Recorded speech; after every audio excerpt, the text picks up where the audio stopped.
బొంబాయి పోయినా హైదరాబాద్ పోయినా కూలీలుగా ఉంటూ కష్టపడే మనస్తత్వం ఉన్న పాలమూరు ఇది. ఆ పాలమూరుకి వచ్చిన ముఖ్యమంత్రి గారు మాట్లాడతారు.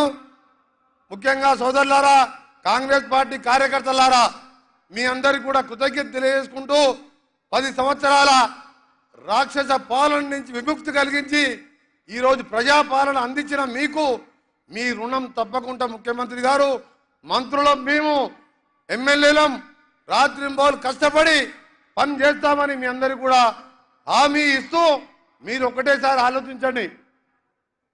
ముఖ్యమంత్రి గారు కూడా, మాజీ ముఖ్యమంత్రి గారు కూడా ఒకసారి మీడియా ద్వారా వినాలి.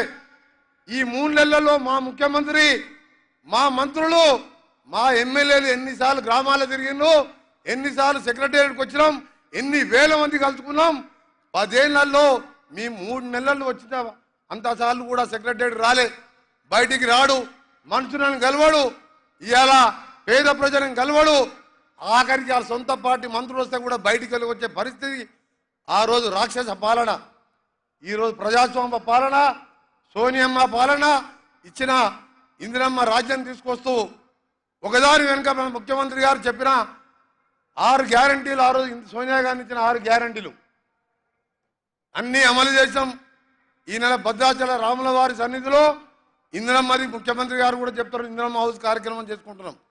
కానీ 3 నెలలు కాదు, 3 రోజులు తిరగకముందే అధికారం పైన మతి భ్రమించి తండ్రి, కొడుకు, బిడ్డ, అల్లుడు ఏం మాట్లాడుతున్నావు ఎవరికి అర్థమవుతలేదు.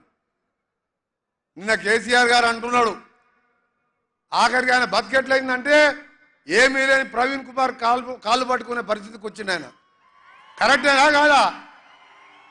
ప్రవీణ్ కుమార్తో పొత్తంట. ఏది ప్రవీణ్ కుమార్తో మనకు సంబంధం రాజకీయాలకు? ఆయన మాట్లాడుకుంటూ 4 నెలల్లోనే కాంగ్రెస్ ప్రభుత్వం ప్రతిష్ట దెబ్బతిన్నది అంటే, మనం వచ్చి 3 నెలలు కూడా కాలే, రేపటికి 3 నెలలు. 3 నెలల్లో ఎందెందుకు మన ఆదివారం ఉన్నది మోటార్ సైకిల్ వేసుకొని దాదాపు 40 బస్తీలు తిరిగిన నల్గొండలో.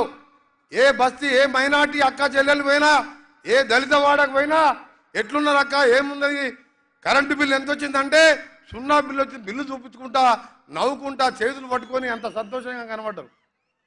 ఆయన పాలన ఎట్లుండే, 1వ తారీఖు పేదవాడు బిల్లు కట్టకపోతే ఆ డిస్కనెక్ట్ బిల్లు కట్టుకునేవాడు.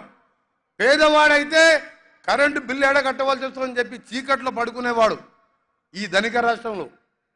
అలాంటిది ఈరోజు ఒక్కొక్కటి 7 లక్షల కోట్ల అప్పు చేసినాం, దానికి వడ్డీలు కట్టాలి. 38,000 కోట్ల బకాయిలు చేసినాం, అవి తీర్పాలి. నీ సమయంలో 30 నెలల్లో కరెంట్ ఎప్పుడైనా జీతాలు వస్తాయని బడి పంతులు, ఉద్యోగులు, రిటైర్డ్ వాళ్ళు చదువులు చెప్పేది కాదు, వాళ్ళు నౌకరు చేసేది కాదు, సెల్ ఫోన్ చేసి జీతం పడ్డదా లేదని మెసేజ్ చూసుకునేవారు.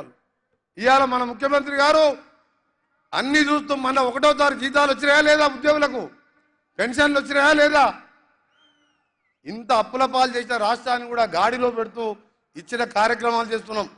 సోదరులారా, మీ అందరు కూడా ఒకటే విజ్ఞప్తి చేస్తున్నాం, ఒక్క 45 రోజులు మా కోసం కష్టపడి, ముఖ్యంగా మహబూబ్నగర్ అభ్యర్థి, నాగర్ కర్నూలు అభ్యర్థి, అలాగే మహబూబ్నగర్ అభ్యర్థి అంటే మన ముఖ్యమంత్రి గారు కొడంగల్లులోనే డిక్లేర్ చేసింది కాబట్టి నేను కూడా చెప్తున్నాను, పెద్ద ఎత్తున మెజార్టీతో గెలిపించి మన ముఖ్యమంత్రి గారికి నాగర్ కర్నూలు, మహబూబ్నగర్ కానుకగా మహబూబ్నగర్ జిల్లా ప్రజలు ముందుయ్యాలి. దాంతోపాటు తెలంగాణ రాష్ట్ర వ్యాప్తంగా కూడా 13-14 సీట్లు గెలిచి ఒక్కొక్కటి పనికిరాని నా కొడుకులు మాట్లాడుతున్నారు. 5 నెలలు ఉంటుంది, 6 నెలలు ఉంటుంది ప్రభుత్వం అని చెప్తున్న కేసీఆర్, కేటీఆర్, హరీష్ రావు, నీ దొంగ దందాలు, నీ బిడ్డ మద్యం, ఢిల్లీలో మద్యం దుకాణం ఎప్పుడు తేలకపోతుందో తెలియదు. ఇక్కడ టానిక్ షాపులు పెట్టి 1000 కోట్లు దోచుకున్నావు. ధరణి